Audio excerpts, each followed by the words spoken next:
5:45 ফজরের জামাত, 7.5 ঘন্টা পরে আল্লাহ বলে 7.5 ঘন্টা পরে বান্দা আমি রাত বানিয়ে চতুর্দিক নীরব করে অন্ধকারে ঢেকে দিয়ে তোমার চোখে ঘুম পাড়িয়ে সব শব্দ নিঃশব্দ করে 7.5 ঘন্টা তোমারে ঘুম পাড়ায় রাখলাম।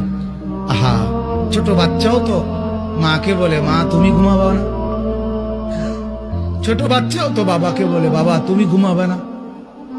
আমরাও তো কোনোদিন বলি নাই মাওলাকে মাওলা সারাদিনের এত ব্যস্ততার পরে আপনি ঘুমাবেন না। মাওলা বলে না তুমি ঘুমাও, আমি জেগে আছি।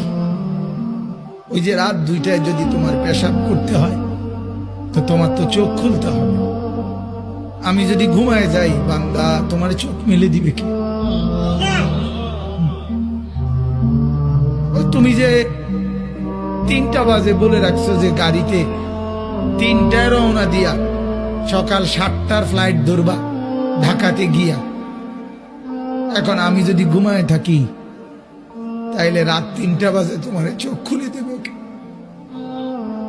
এই জন্য বান্দা আমি ঘুমাই না, আমি ঘুমাই না, তুমি ঘুমাও, আমি তোমাকে পাহারা দিই। তোমাকে বলে রাখি তোমার রব কি দিয়েছে তোমাকে? তিনি তোমাকে নিঃশ্বাস দিয়েছে, যার বদৌলতে তুমি এখনো পৃথিবীতে টিকে আছো। যদি তোমার রব তোমার থেকে এই নিঃশ্বাসটুকু ছিনে নেয়, তোমার শরীরটা 24 ঘন্টার ভিতরে ঘৃণিত হয়ে যাবে। কেউ সোজা মুখে তাকাবে না, নাকি কাপড় দিয়ে তোমার দিকে তাকাবে। নয়াপাড়ার রিক্সা ড্রাইভার, ফসলি জমিনের শ্রমিক, গার্মেন্টসে কাজ করা বোনেরা আমার, অথবা গার্মেন্টসে কাজ করা ভাইয়েরা আমার, যাদের ঘরে ফ্রিজ নেই, টিভি নেই, সোফা, আলমারি, খাট, কোনো কিছু নেই, যাদের ঘরে কিছুই নেই, তাদের বলতে চাই তোমার নাক থেকে নিঃশ্বাসটুকু চলে এলে ওই স্বর্ণের খাট পালং তুমি অনুভব করতে পারবে না। তোমার পূর্বে এই পৃথিবীর কেউ নিঃশ্বাস যাওয়ার পরে তার আধিপত্যের অনুভব করতে পারেনি, তুমি পারবে। জেনে রাখো নয়াপাড়ার দরিদ্র ধনীরা, তোমরা তোমাদের রবের দিকে আসো, যেখানে একজন নবী বলে ওয়াকালা ইন্নী যাহিবুন ইলা রাব্বি সায়াহদিন, আমি আমার রবের দিকে চললাম, তিনি আমাকে অবশ্যই হিদায়াত দেবেন। তোমরা রবের দিকে যাবে তো ইনশাআল্লাহ। এটাই কিন্তু সেই জামানা, যে জামানা সম্পর্কে নবীজি বলেছিলেন যে একটা জামানা আসবে, সুদ প্রচুর ছড়িয়ে যাবে, মানুষ হালাল হারামের পরোয়া করবে না, এবং যারা সুদ মুক্ত থাকতে চাইবে তাদের গায়েও গিয়ে সুদের ছিটাফোঁটা গিয়ে লাগবে। আজকে লাগছে না? দেখুন তাহলে কত সময় বাকি আছে, দেখুন চিন্তা করুন। আমরা এখন ইসলামের কথা বলছি, আর এই কথাগুলো নবী সাল্লাল্লাহু আলাইহি ওয়াসাল্লাম 1400 বছর আগে বলে গেছে। 1400 বছর পর এসে আমরা এগুলো আলোচনা করছি, তাহলে আমাদের সামনে কতটুকু সময় বাকি আছে চিন্তা করেন একটু।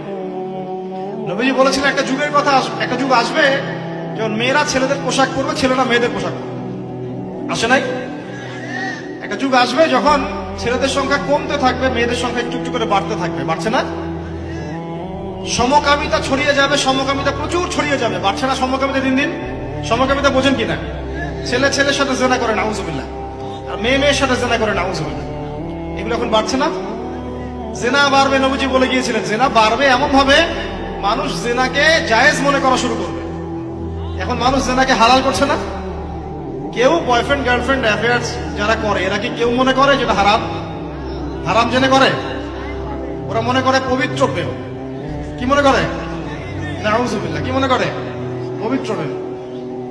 তো নবীজি এই যুগের কথাই বলছেন। তো কোন গ্রামের পতিতা মেয়ে মারা গেল, হুজুরও জানাজা দিবে না, জনগণও জানাজা করবে না, কারণ সে পতিতা, ঠিক না? তার ঘরে বাচ্চা হলে কি হবে? জারজ হবে, জারজ সন্তান। একটা পতিতা, তাকে জানাজা পাবে কেউ দেবে না, সমাজ দিবে না। দিবে না? দিবে নাকি? দিবে না। জানাশোনা হলে দিবে না কেউ। গ্রামের কেউ যদি জিনা করে আর সবাই জানে, তার জানাজায় মানুষ যাবে না। কথা ঠিক আছে কিনা বলেন? কিন্তু কোন লোক যদি একবার একটা টাকাও যদি সুদ খায়, সুদ দেয়, সুদ খায়, সুদ দেয়, একটা টাকা, রাসূল পাক সাল্লাল্লাহু আলাইহি সাল্লাম বলেছেন 40 বার জিনা করে যত বড় গুনাহ হতো, যতটুকু না হতো তার আমল নামায় এতটুকু না গুণে যায়। এটা আউযুবিল্লাহ। 8-10টা বিয়ের প্রস্তাব দিয়েছি, মানুষ গ্রহণ করে নাই। হ্যাঁ, কারণ হচ্ছে আমার টাকা পয়সা ছিল না, বাড়ি নাই, টাকা নাই, কিছু নাই। তোমার সাথে বিয়ে শাদী দিয়ে কি হবে? আমার মেয়ের ভবিষ্যৎ খারাপ করবো নাকি? এখন লাইন ধরে করে কি করে? এখন যুবকরা এখানে খুব মানে কষ্টে ভোগে। বুঝি, আমিও বুঝি, কারণ আমরাও ভুগেছি এক সময়। হ্যাঁ, ওই জন্য একদিন বলেছি আপনাদেরকে, মানুষের অবস্থানকেই আছে। আপনার অবস্থান যদি এখন ভালো হয় না, দেখবেন আপনার পিছনে মেয়ের বাপের অভাব নাই। তুমি মোবাইলে মানুষের বেডি দেখো, তোমার বেডি এটা সাইলা যে কার বেডি দেখলে তুমি? ছাগল কোথাকার, কার মেয়ে দেখলা?